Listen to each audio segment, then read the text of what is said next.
nama Tuhan Yesus, kami akan mendengarkan firman-Mu. Berkati kami dengan firman-Mu. Urapi kami, Tuhan, pakai hamba-Mu yang menyampaikan firman-Mu.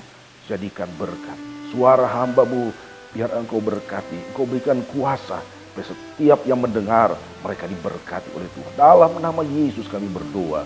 Kami sambut firman-Mu. Haleluya. Amin. Saudara yang saya kasih dalam Tuhan, kita bersyukur, berterima kasih kepada Tuhan karena Tuhan boleh memberikan kesempatan kepada kita pada hari ini di dalam ibadah kebangkitan Tuhan Yesus. Tema firman Allah pagi hari ini, habis gelap, terbitlah terang. Saudara-saudara yang saya kasih dalam Tuhan, karena kita tahu bersama ketika kita berbicara tentang kematian, ketika kita berbicara tentang kuburan, itu bagaikan kegelapan yang sangat luar biasa. Karena kematian, kuburan, seperti akhir dari segala sesuatu. Di sana tidak ada pengharapan. Ketika Maria dan Marta mengalami keadaan yang sangat berat, di mana saudara mereka, Lazarus, mati meninggalkan mereka. Mereka merasa kesedihan yang sangat dalam. Di dalam kitab Yohanes pasal yang ke-11 ayat 32 dan 33, firman Allah berkata, setibanya Maria di tempat Yesus berada dan melihat dia, tersungkurlah ia di depan kakinya dan berkata kepadanya, Tuhan, sekiranya Engkau ada di sini, saudaraku pasti tidak mati. Ketika Yesus melihat Maria menangis dan juga orang-orang Yahudi yang datang bersama-sama dia, maka maskulah hatinya. Yesus sangat terharu. Yesus turut merasakan kepedihan yang dialami oleh Marta dan Maria. Karena bagi Marta dan Maria, bahwa kematian Lazarus meninggalkan luka yang sangat dalam. Kematian Lazarus meninggalkan kepedihan dalam hati mereka. Tetapi kehadiran Yesus memberikan kekuatan, memberikan harapan kepada Maria dan Marta. Karena Yesus berkata kepada Marta dan Maria, akulah kebangkitan dan hidup. Barang siapa percaya kepadaku, ia akan hidup walaupun ia sudah mati. Saudara-saudara yang saya kasih dalam Tuhan, ketika Yesus bertanya, di manakah kamu meletakkan dia? Dan Yesus datang di tempat itu. Dan Yesus berkata, geser batu yang menutupi kuburan Lazarus. Dan Yesus berkata, Lazarus, kemarilah. Saudara-saudara yang saya kasih dalam Tuhan, betapa sukacita yang besar, betapa kebahagiaan yang sangat besar dialami oleh Marta dan Maria ketika mereka melihat Lazarus keluar dari kubur. Saudara-saudara, kegelapan yang menutupi kehidupan Maria dan Marta dihapuskan oleh kebangkitan dari Lazarus. Yesus adalah kebangkitan dan hidup. Sebab itu betapa pentingnya kebangkitan itu. Betapa pentingnya kebangkitan Yesus bagi kita. Saudara-saudara, kebangkitan Lazarus saja begitu penting, begitu bernilai bagi Maria dan Marta. Apalagi kebangkitan Yesus bagi kita orang yang percaya kepadanya. Saudara-saudara yang saya kasih dalam Tuhan, kebangkitan Yesus sangat berarti di dalam kehidupan kita. Ada 3 hal pentingnya kebangkitan Yesus. Yang pertama, kebangkitan Yesus membuktikan Yesus Tuhan. Menjadi sia-sia bagi kita, menjadi tidak ada arti iman kita kepada Tuhan apabila Yesus tidak bangkit. Apa bedanya Yesus dengan manusia-manusia yang lain?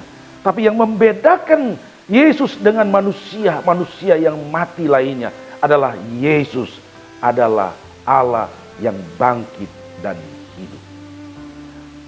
Yesus, dia bangkit, namun pada hari yang ketiga dia dibangkitkan oleh Bapa di surga.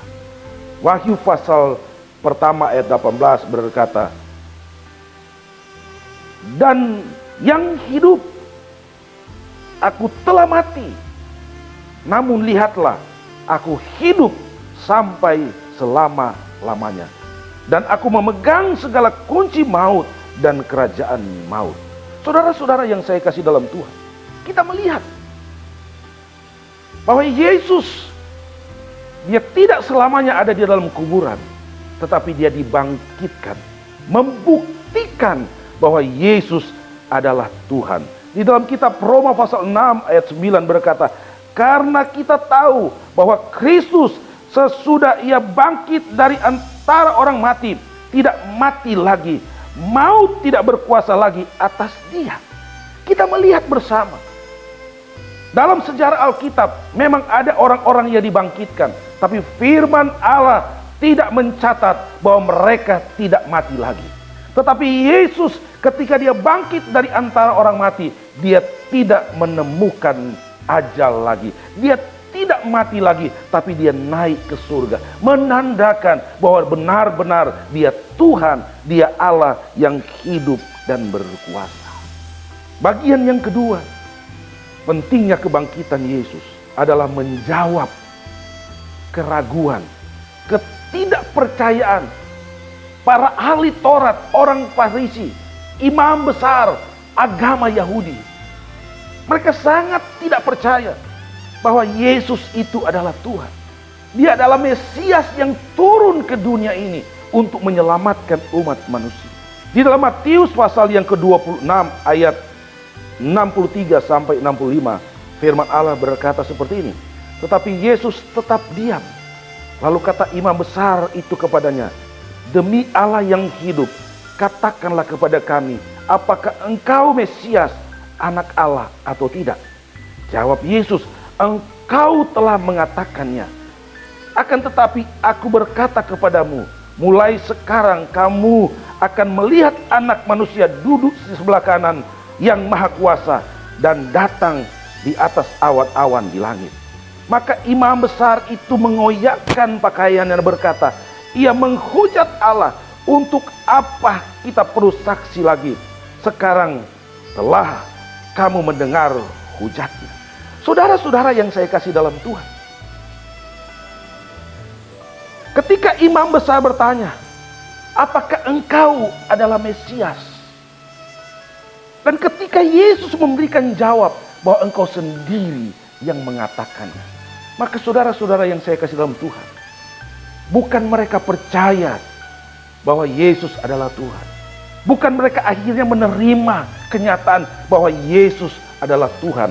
Tapi sebaliknya, ketika Yesus berkata, engkau sendiri telah mengatakannya, engkau yang berkata aku Tuhan, maka imam besar mengoyakkan pakaiannya dan berkata, ia telah menghujat Allah.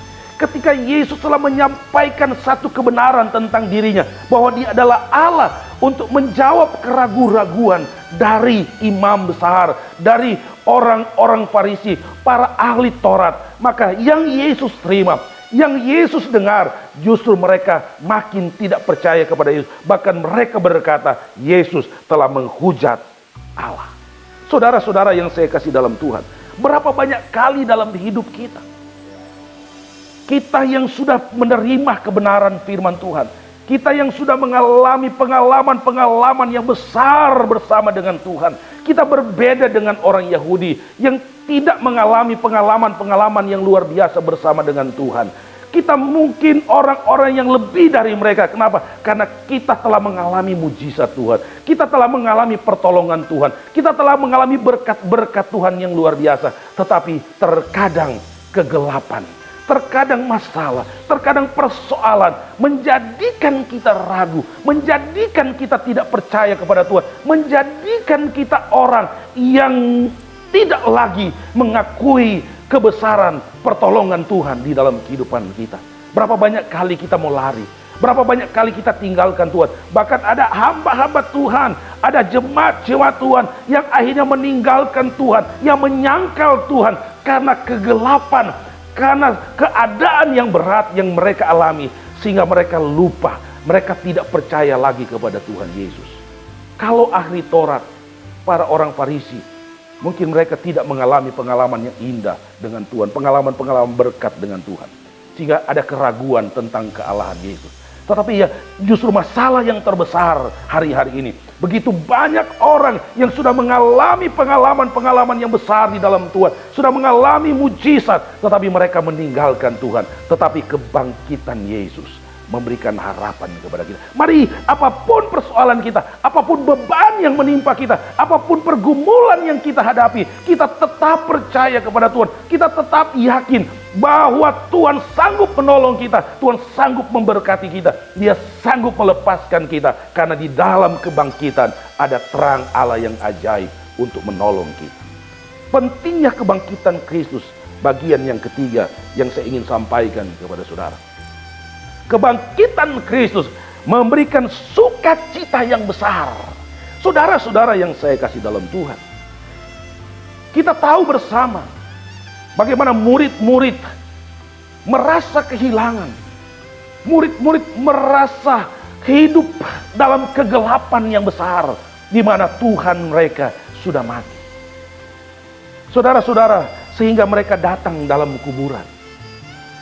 Pada hari yang ketiga ketika Yesus sudah mati, mereka datang di kuburan dengan mereka membawa rempah-rempah untuk merempah-rempahi mayat Yesus.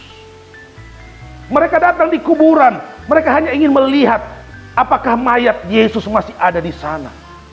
Jangan-jangan orang sudah ambil. Saudara-saudara, seharusnya mereka tahu, seharusnya mereka mengerti bahwa pada hari yang ketiga seharusnya mereka datang di kuburan Yesus, menyambut Yesus, melihat keajaiban, melihat Yesus bangkit, melihat cahaya yang keluar dari kuburan karena kebangkitan Tuhan Yesus. Tetapi kesedihan, kegelapan membuat mereka menjadi buta, sehingga mereka tidak mengingat lagi bahwa Yesus pernah katakan, pada hari yang ketiga aku akan dibangkitkan. Saudara-saudara yang saya kasih dalam Tuhan, dalam kitab Matius pasal 28 ayat 8, firman Allah berkata, mereka segera pergi dari kubur itu dengan takut dan dengan sukacita yang besar, dan berlari cepat-cepat untuk memberitahukannya kepada murid-murid Yesus. Saudara melihat, ketika mereka sampai di kubur, yang tadinya mereka ingin merempah-rempahi mayat Yesus, yang tadinya mereka memastikan bahwa Yesus masih ada di kuburan, tetapi yang mereka ketemukan ketika mereka datang di kuburan, batu yang menutupi kuburan Yesus telah bergeser, dan mereka melihat cahaya yang kilau kemilau di sana. Mereka melihat malaikat Tuhan di sana, dan mereka mendapatkan Yesus, bahwa Yesus sudah dibangkitkan. Sukacita yang besar, kebangkitan Yesus memberikan sukacita yang besar kepada murid-murid yang ada, di mana mereka yang tadinya dalam kesedihan, yang tadinya dalam kegelapan, yang tadinya mereka putus asa dengan keadaan yang ada, di mana Yesus sudah mati. Sekarang kebangkitan Yesus memberikan sukacita kepada mereka. Kebangkitan Yesus menghapus duka kepedihan dalam hati murid-murid. Kebangkitan Yesus memberi pengharapan kepada murid-murid. Saudara-saudara yang saya kasih dalam Tuhan, akhirnya saudara-saudara, bahwa kita datang kepada Tuhan. Kiranya kebangkitan Yesus memberikan cahaya, memberikan pengharapan kepada kita. Hari-hari ini kita mungkin diperhadapkan dengan keadaan yang tidak baik. Hari-hari ini kita diperhadapkan dengan situasi yang sangat sukar, bagaikan kegelapan yang pekat, bagaikan beban yang berat, bagaikan batu yang menutupi kuburan, di mana kita tidak bisa keluar, di mana kita tidak bisa melepaskan diri dari masalah, dari persoalan yang ada. Tetapi ingat, kebangkitan Tuhan akan menggeser batu itu. Kebangkitan Tuhan akan menerangi kehidupan kita. Apapun kegelapan yang menimpa kita, kita percaya kepada Yesus. Apapun kegelapan yang menimpa kita, kita harus yakin bahwa Tuhan sanggup menolong kita. berapa beban pun yang sementara menindih engkau. Itu mungkin terjadi dalam pekerjaan saudara, terjadi dalam usaha saudara, terjadi dalam rumah tangga. Ada beban yang berat, bahkan beban itu telah menindih engkau sehingga engkau tidak dapat lagi bangkit, engkau tidak dapat lagi berdiri. Kegelapan yang sangat gelap yang membuat engkau putus asa, kegelapan yang sangat gelap yang membuat tidak ada harapan. Tapi pagi hari ini dalam ibadah kebangkitan Tuhan, kita mau melihat cahaya Tuhan, kita mau melihat terang Tuhan, kita mau melihat kuasa Tuhan yang akan melepaskan engkau, yang akan mengangkat, yang akan memberikan kemenangan, yang akan memberikan pertolongan kepada engkau. Karena hanya di dalam Yesus ada kemenangan, hanya di dalam Yesus ada pertolongan, di dalam Yesus ada mujizat. Bukankah ketika Yesus bangkit terjadi gempa yang luar biasa, terjadi peristiwa yang menggemparkan, terjadi peristiwa yang tidak pernah terjadi sebelumnya,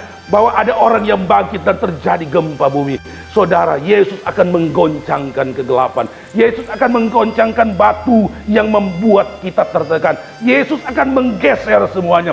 Yesus akan menerangi kita. Yesus akan memberkati kita. Dan kita keluar, kita lepas dari keadaan yang ada. Kita bangkit, kita berjalan bersama dengan Dia. Kita berjalan dalam kemenangan. Kita berjalan dalam pengharapan. Kita berjalan dalam berkat-berkat Tuhan yang luar biasa yang Dia akan berikan kepada saya dan saudara. Yang penting kita percaya kepada Dia. Yang penting kita tidak tinggalkan Dia. Yang penting kita tetap mengakui Dia sebagai Tuhan dan Juru Selamat. Kita tetap percaya kepada Dia. Kita jangan ragu, jangan bimbang oleh karena keadaan yang ada. Karena Tuhan akan menolong kita. Karena Tuhan akan memberkati kita. Karena Tuhan akan melepaskan kita. Karena Tuhan akan memberikan kemenangan yang luar biasa kepada orang yang percaya, kepada orang yang berharap kepadanya. Kiranya Tuhan memberkati saudara. Kiranya Tuhan menolong saudara. Percayalah, tetap percaya, tetap semangat, tetap yakin. Tuhan ada bersama dengan kita dan Tuhan mau menolong kita. Di dalam nama Tuhan Yesus. Haleluya.